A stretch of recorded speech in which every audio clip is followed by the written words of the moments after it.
Hello, welcome back to Audiobooks with the Jish.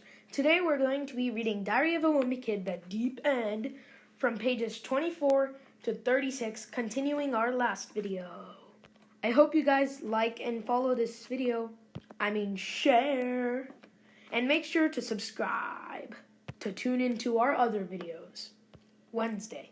This morning we went to the grocery store and stocked up on food for the trip. Then we went to the camping superstore to get everything else we're gonna need.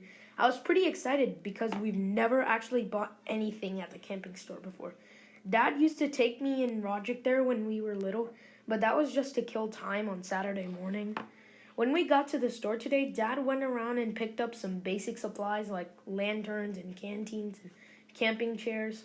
But I went straight to the section of the store with the high-end gear because I figure if we're really doing this thing, I'm going to want to be comfortable. I picked out an inflatable pull-out sofa and hiking boots with little fans built into the heels, plus a solar-powered blender that can make a cherry slushie in 30 seconds. Dad said those things weren't for serious campers, though, and made me put them back. Dad said we're going to live off the land as much as possible on this trip, and he picked out a few fishing poles. Well, I don't know about anyone else, but the only fish I'll eat comes in the shape of a stick. Manny and Roderick got really excited about the idea of catching our own food, so they went off to find their own gear, but Mom stopped them before they could get too carried away. Roderick was pretty disappointed. I guess he was planning on doing some trophy hunting while we were on our trip and was hoping to decorate the kitchen when our house is finished.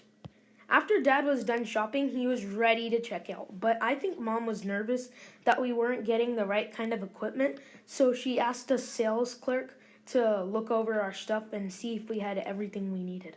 Well, this guy must have been a wilderness survival expert or something because he had a lot to say, and none of it made me feel confident about going on a camping trip. The clerk said the number one thing we needed to worry about was bears because there are a ton of them in the places where we are going. But he said there were a few things we could do to protect ourselves just in case.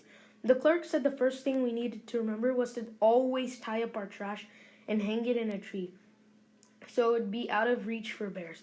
Then he said if we really wanted to be safe, we should buy a jug of wolf urine and spray it around our camp every night because it scares bears off. I tried to imagine whose job it is to collect wolf urine, and I promised myself I'd start getting better grades in school so it doesn't end up being me. The clerk said the other thing we had to worry about was bugs, like mosquitoes and ticks, so we should always put on plenty of bug spray. I was totally on board with that idea because one time Albert Sandy told everyone at our lunch table that this kid who fell asleep outside and got sucked dry by a mosquito. And that sounds like a pretty bad way to go to me. I was starting to get a little nervous when the clerk told us everything else we need. He said we had to have a first aid kit in case someone got injured and waterproof matches in case our gear got wet. Plus, we needed a compass if we got lost, a snake bite kit if someone got bit, and a flare gun if things really got bad. By the time we checked out, I was little shook up. And I have to admit, Grandma's basement didn't seem so terrible anymore. I think the guy at the camping store stressed Dad out because after we paid for all the stuff, we kind of rushed out of there, and we were halfway home before realizing Roderick was missing, and we had to go back. After that, we drove to Gammy's house to pick up Uncle Gary's camper.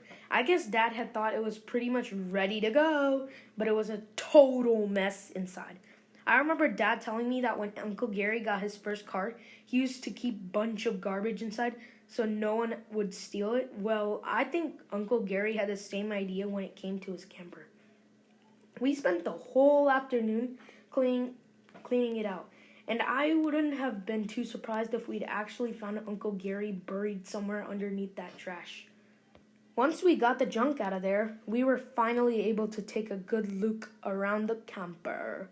I could see how Uncle Gary was able to live in there for 2 years because it had everything a person could need. There was a stove, a sink, a kitchen table, and a little refrigerator. Plus, there was a bathroom with a shower in it. and some extra space above the cabin for sleeping. We scrubbed everything down, but each time we thought we were finished cleaning, we'd find something else Uncle Gary had left behind. And I don't mean to be rude or anything, but I seriously hope Uncle Gary has bought new underwear since he moved out. After Gammy gave us some sandwiches to take with us, we hit the road. When we started off, Dad was super excited about the camper. He said since he could work anywhere he wanted now, we could live on the road until our house was finished, and maybe even longer. Then Mom chimed in. She said we could travel around the country and record our adventures, then become one of those families who gets famous on the internet. I was actually starting to get into the whole RV lifestyle too. Well, thanks for watching, guys. I hope you guys tune into our next video, which is probably going to be released sooner this week or later. Bye! Make sure to subscribe and like and share.